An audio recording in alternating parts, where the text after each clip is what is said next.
Aujourd'hui, c'est pour moi une joie immense de venir jusqu'à vous pour célébrer cette messe qui est une messe d'action de grâce et en même temps une messe de demande de paix.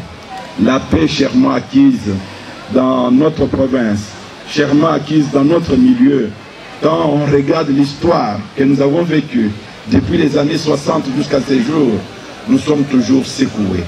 Mais cette paix qui est en train de s'instaurer, qui est en train de s'implanter chez nous, elle a été troublée, hélas.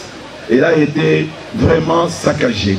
Et quand on regarde bien, ceux qui sont à la base de ces troubles, c'est vrai, ça vient d'ailleurs, mais aussi de nos fils, de nos filles, de nos entrailles, des enfants de chez nous, les enfants de cette terre, du territoire des Kamwanga, ont trahi. Ils ont livré leur peuple, ils ont livré leur père, ils ont livré leur mère, ils ont livré leurs soeurs, ils ont livré leurs frères. Et aujourd'hui, nous sommes maintenant en détresse. Nous souffrons de ce qui est arrivé à cette population. Et quand nous regardons très bien, nous nous disons, c'est le moment pour nous de revenir à nous-mêmes, de nous repentir, de faire ce qu'on dit en bon français, le mea culpa. Reconnaître le tort que nous avons causé à autrui, de reconnaître les torts que nous avons causé à nos propres familles, les torts que nous avons causé à nous-mêmes.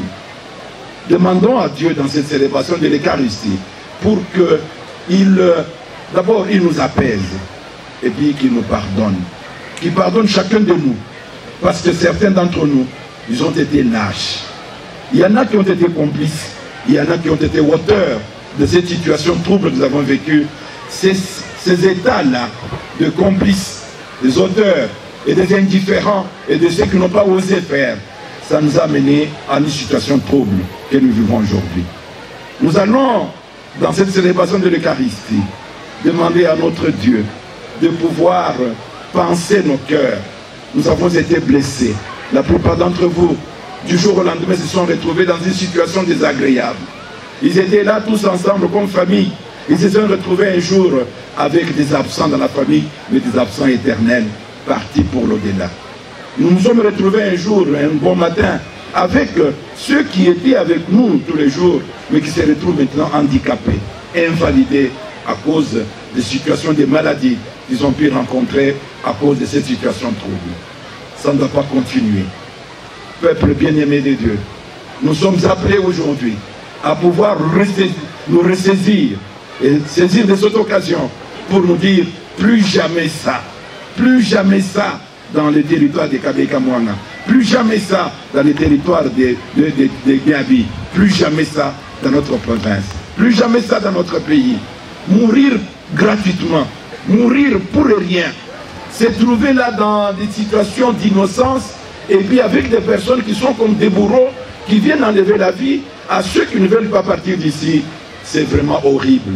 C'est pour nous un péché parce que nous avons attenté à la vie humaine. C'est pour nous un péché parce que nous avons ôté la vie humaine. Pour qui nous nous prenons pour enlever la vie à l'autre? Nous l'avons reçu gratuitement de notre Dieu et nous devons soigner cette vie. Mais pourquoi et au nom de quoi nous pouvons maintenant nous permettre d'enlever la vie à quelqu'un qui est créé à l'image de Dieu comme moi? Là, nous avons touché les sangs. Là, nous sommes devenus impurs parce que nous sommes retrouvés dans des situations où nous n'avons pas considéré l'homme à sa juste valeur. Voilà le moment qui nous est venu. Nous aurons à le vivre en deux temps. Pour le moment, c'est d'abord que chacun de nous revienne à sa conscience et se dise « j'ai mal agi, j'ai mal fait devant Dieu et devant mes frères, les hommes ».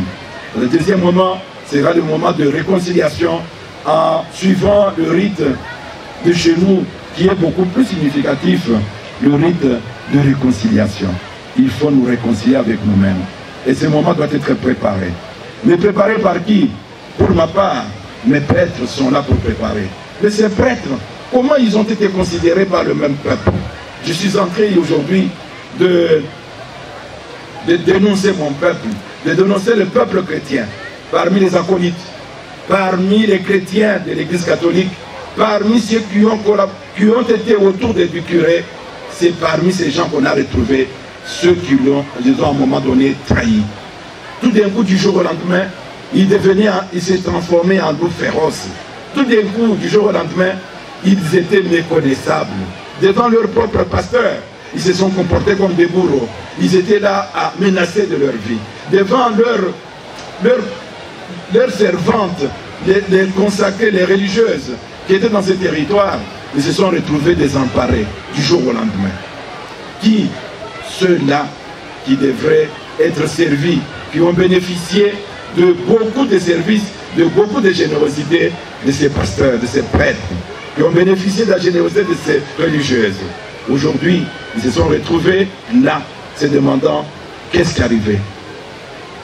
La plupart d'entre eux sont partis dans une panique totale, se disant, si ils ont eu la survie sauve, c'est aussi parce qu'heureusement, parmi toujours les chrétiens de ces territoires, de cette paroisse de Kenakuna, et même aussi de cette circonscription, parmi ces chrétiens, il y a eu des âmes justes et honnêtes qui n'ont pas voulu voir leur pasteur faire couler leur sang, mourir gratuitement comme on tue une chèvre.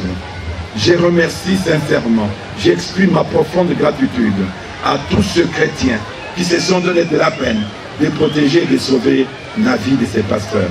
Je remercie même parmi certains miliciens de Kamoina Sapo qui ont pu sauver la vie de ces prêtres en disant laissez-les partir. Il est innocent, on ne peut rien faire contre lui. On ne peut pas attenter à sa vie. Merci à tous ceux qui ont protégé la vie. Merci à tous ceux qui ont trouvé dans l'homme quelque chose d'extraordinaire que nous ne pouvons pas enlever de n'importe quelle manière, comme si c'était une propriété à nous. Nous ne disposons pas de la vie des gens et n'avons pas à ôter cette vie gratuitement. Nous allons dans cette célébration de l'Eucharistie écouter la parole de Dieu. Et dans cette parole de Dieu, je le dirai très bien en Chiluba, l'accent de la « je n'ai pas choisi », c'est ce que l'Église nous propose. Dans le monde entier, on lit cette parole de Dieu que nous allons lire aujourd'hui ici.